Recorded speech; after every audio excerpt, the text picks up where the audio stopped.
ইরানের হারানোর কিছুই নেই। দেয়ালে পিঠ ঠেকে যাওয়া ইরান কি করতে পারে তা দেখিয়ে দিল তারা। প্রধান শত্রু ইসরায়েলের প্রধানমন্ত্রী বেনিয়ামিন নেতানিয়াহুর অফিস লক্ষ্য করে মিসাইল হামলা করল ইরান। নেতানিয়াহুর কি পরিণতি হয়েছে তা এখনো জানা যায়নি। তার অফিসে আছড়ে পড়ল ইরানি মিসাইল। এই তথ্য নিশ্চিত করেছে ইরানের আধা সরকারি সংস্থা তাসনিম নিউজ।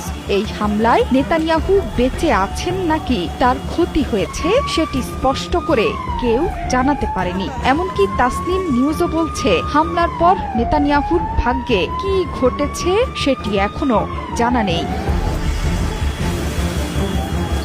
আইআরজিসি জানিয়েছে খাইবার মিসাইল দিয়ে ইসরায়েলের প্রধানমন্ত্রীর কার্যালয় এবং সরকারের বিমান বাহিনীর কমান্ডারের অবস্থান লক্ষ্য করে আঘাত করেছে আইআরজিসি। এসব ভবন গুরুতরভাবে ক্ষতিগ্রস্ত হয়েছে ইরানের হামলায়। এখন ইহুদিবাদী সরকারের প্রধানমন্ত্রীর ভাগ্যে অনিশ্চয়তার কালো মেঘ। নেতানিয়াহুর প্রকাশিত শেষ ভিডিওটি ধারণ করা হয়েছে 5 ঘন্টা আগে। এরপর থেকে নেতানিয়াহুর কোনো ছবি বা ভিডিও প্রকাশ্যে আসেনি।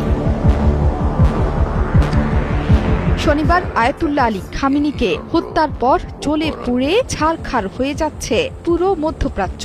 ইরান আহত সিংহের মতো গর্জন করছে। উপসাগরীয় অঞ্চলের প্রতিটি দেশেই হামলে পড়েছে ইরানের মিসাইল। ধ্বংস হচ্ছে কোটি কোটি ডলারের মার্কিন সামরিক সরঞ্জাম। কিন্তু পুরো মুসলিম বিশ্বের শত্রু ইসরায়েলে বিশেষভাবে আঘাত হানছে তেহরান। ইসরায়েলের গুরুত্বপূর্ণ সামরিক স্থাপনা থেকে শুরু করে জনবহুল এলাকা পুরো ধ্বংসস্তূপে পরিণত হয়েছে। ধ্বংসস্তূপ পরিদর্শনে গিয়েছেন ইসরায়েলের প্রেসিডেন্ট এবং বিরোধী দলীয় নেতা।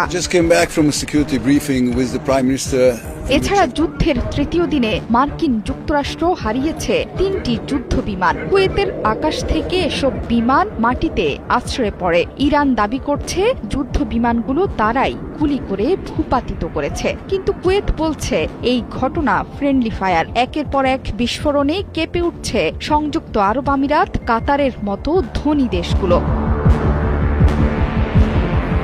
সোমবার সংযুক্ত আরব আমিরাতের দুবাই, আবুধাবি, কাতারের দোহা এবং বাহরাইনের মানামাতে নতুন বিস্ফোরণের শব্দ শোনা গেছে।